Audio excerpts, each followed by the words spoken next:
This lesson is going to be about types of solutions of linear equations. So far you've only been working with one solution, but now there are going to be different types of solutions, and we're going to investigate what they are.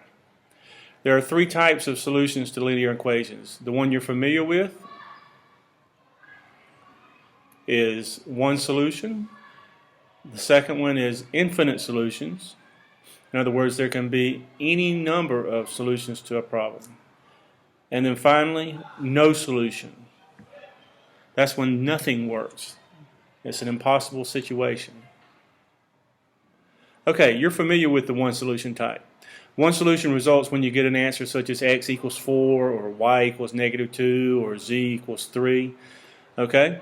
And that means that the only thing that makes the statement true is whenever you plug in a 4 for x or a -2 for y or a 3 for z. That's the only thing that will make that true. Let's look at an example. We've got x plus 5 equals 8. And let's solve this one. We've got -5 on both sides. That you know how to do that. Draw a line. X equals 3. The only thing that will make this statement true up here is if we plug in a 3. See, if we plug in 3 for x, then we get 3 plus 5 equals 8, and that is a true statement. If we plug in anything other than 3, if we plug in 2 or 4 or 6 or 9, it will not make this statement true. So there is only one solution for this problem. Alright, no solution results when you get a final answer that is not true, such as 3 equals 4. 3 equals 4 is not a true statement. So if you get 3 equals 4, or -3 equals 2, or any other untrue statement, then that means that there is no solution to that problem. Here's an example. To solve this one, you have to do +4 on both sides.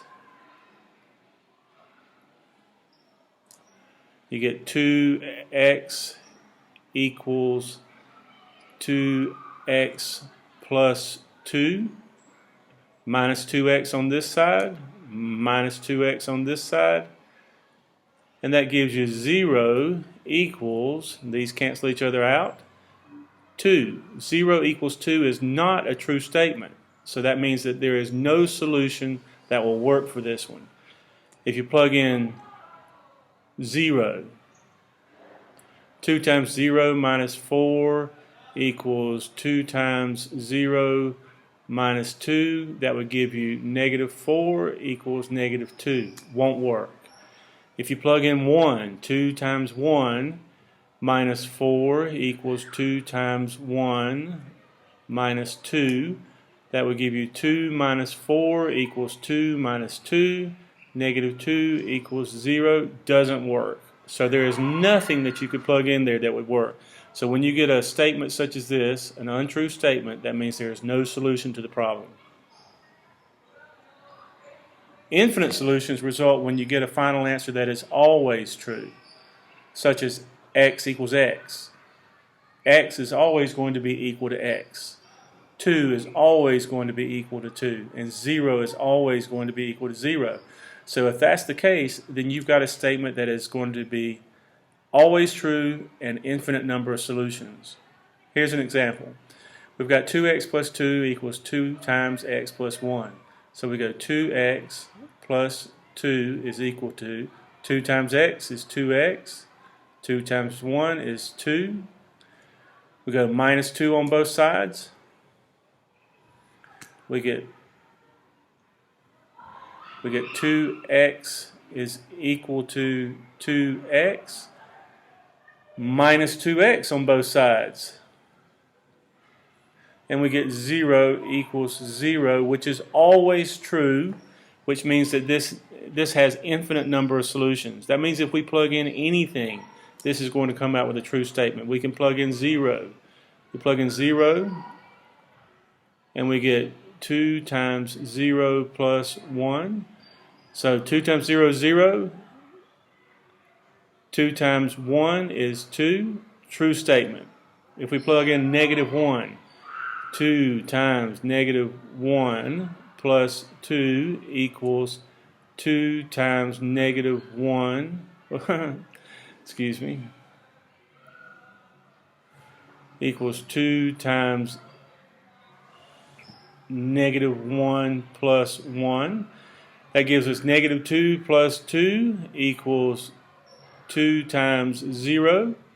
That gives us 0 equals 0, another true statement. It doesn't matter what you plug in, you're going to get a true statement on this one. Okay, your turn. You work this one, see what you come up with. Does it have one solution, no solution, or infinite solutions? Pause the video and then get back with me. Okay, let's see what you got. We go 4x plus 8 equals 4 times x is 4x. 4 times 4 is 16. Then we do minus 8 on both sides. That gives us 4x equals 4x plus 8. Do minus 4x on this side to get rid of the x's. 4x on this side. And that gives us 0 equals 8. That means that this is not a true statement, which means that we have no solution. Okay, did you get that? Okay, your turn again. See what you get with this one. And so pause the video and get back with me in just a moment. Okay, we've got 5x equals 9 plus 2x. We do minus 2x on this side, minus 2x on this side. That gives us 3x equals 9. Divide by 3, divide by 3. That gives us x equals 3, which means there is one solution to this problem. Okay, pause the video, see how you do, and get back with me. All right, so we've got x plus 9 equals 7x plus 9 minus 6x. First thing we need to do is combine like terms. So we put x plus 9 equals 7x minus 6x is x plus 9. Do you recognize that you've got the same thing on this side that you do on this side? If you do, then already you know that this is always going to be a true statement, and that means that there are infinite solutions. But if you need to work it a little bit further, we do minus 9 on both sides. That gives us x equals x. And if you recognize it here, you can stop and know that there's infinite solutions. Or you can do minus x, and that gives us 0 equals 0. And 0 equals 0 is a true statement always, which means that we have infinite solutions. That means you can put any number in there and it will come out to be a true statement.